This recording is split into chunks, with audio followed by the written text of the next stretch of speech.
जय सिया राम।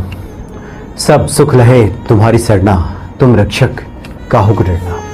श्रद्धा भाव से हम ईश्वर को कुछ भी अर्पित करते हैं, या फिर जब हम मंदिर जाते हैं, किसी संत पुरुष से मुलाकात हमारी होती है और आशीर्वाद स्वरूप कुछ हमें अगर प्राप्त होता है, पुष्प प्रसाद कुछ भी अगर प्राप्त हो जाता है, श्रद्धा भाव से और स्नेहिल भाव से ममता दिखाते हुए कोई संत अगर कोई वस्तु प्रदान कर देते हैं, उसके प्रति हमारी अगर श्रद्धा अगर अटूट है तो वो बड़ा फलदायी हो जाता है और विपरीत परिस्थिति में वो बड़ा काम आता है। कई बार होता है कि हम मंदिर जाते हैं तो कोई संत पुरुष कोई पुष्प उठा करके ईश्वर के पास से दे देते हैं। ज़्यादातर ये होता है कि कुछ देर उसको हम अपने पास रखते हैं और उसके बाद वो कहाँ रख दिया फिर ध्यान नहीं रहता उस पुष्प का। और कुछ लोग हैं जो उसे संभाल कर बड़ी श्रद्धा भाव से अपनी तिजोरी में रखते हैं, पूजा स्थल पर रखते हैं या किसी पवित्र स्थल पर रखते हैं जहां नित्य दर्शन हो सके, या फिर जब भी याद आए उस वस्तु की, उस पुष्प की, तो एक बार हम दर्शन कर लें और हमारी समस्याओं का निदान हो जाए। इस भाव से तो समस्याओं का निदान हो भी जाता है। बाबा नीम करोली महाराज के कुछ ऐसे अलौकिक प्रसंग हैं जिससे ये बिल्कुल स्पष्ट हो जाएगा कि श्रद्धा भाव से अगर हम उन वस्तुओं को संभाल के रखें तो विपरीत परिस्थिति में निश्चित ही वो काम आएगा। एक बार की बात है, बाबा जी के एक भक्त दिल्ली में एक ध्यान कक्ष का निर्माण कराना चाह रहे थे कि वहां बैठ करके बाबा जी के जो भक्त आए और वहां पे ध्यान करें उनका। लेकिन उसके डिजाइन कैसी हो इसको लेकर चिंतित थे। वो चाहते थे कोई बढ़िया आर्किटेक्ट, कोई डिजाइनर मिल जाए जो उस ध्यान कक्ष का निर्माण कर सके।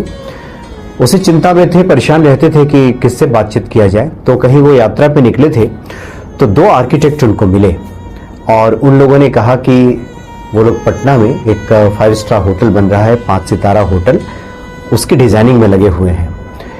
तो इन्होंने कहा जो बाबा जी के भक्त थे कि आप आइए हमारे यहाँ चलिए और वहाँ जो बाबा जी का ध्यान कक्ष बन रहा है एक बार देख करके आप डिजाइन कर दीजिए। तो जो दोनों आर्किटेक्ट उन भक्त के घर पे पहुंचे तो उन्होंने बाबा जी की तस्वीर देखी।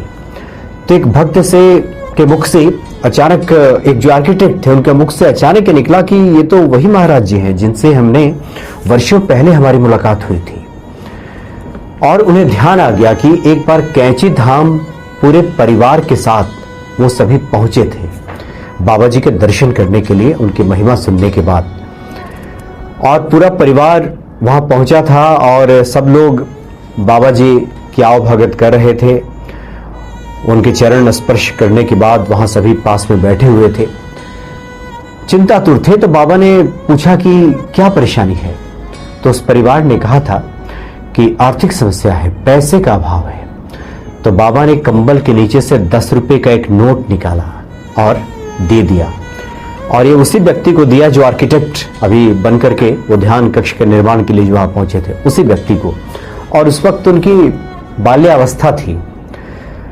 तो 10 रुपये दिया उनको। पूरे परिवार के लोगों को लगा कि इस 10 रुपये से क्या होगा। बाबा जी ने कोई आशीर्वाद तो दिया नहीं कि ठीक है जाओ तुम्हारा काम चलेगा, नौकरी लग जाएगी, घर में बरकत हो जाएगी, बहुत पैसा आएगा, ऐसा तो बाबा ने कहा नहीं। एक 10 रुपए का नोट निकाल कर दे दिया और इस बच्चे ने थाम लिया, इसको रख लिया। बात आई गई हो गई। सब लोग जब अपने घर लौटे तो घर वालों ने कहा कि वो लाओ 10 रुपये लाओ, हम लोग सिनेमा देखने चलते हैं, इसको मिला करके हम लोग देखेंगे। लेकिन उस बच्चे का बड़ा विश्वास हो गया था बाबा जी की बातों से। वो जो नोट दिया गया था याद के तौर पे उसने उस नोट को रख लिया था। और उनका कहना था, जो आर्किटेक्ट अब बन चुके थे, कि जब कभी भी उनके जीवन में कोई समस्या आई, खास करके आर्थिक समस्या आई, परेशानी आई, 10,000 की आवश्यकता पड़ गई हो, चाहे 10 लाख की आवश्यकता क्यों ना पड़ गई हो, एक बार इस 10 रुपए के नोट को निकालकर वो देखते हैं, निहारते हैं, बाबा जी को याद करते हैं और उनकी समस्याओं का समाधान हो जाता है। कहीं ना कहीं से कोई न कोई व्यवस्था हो जाती है।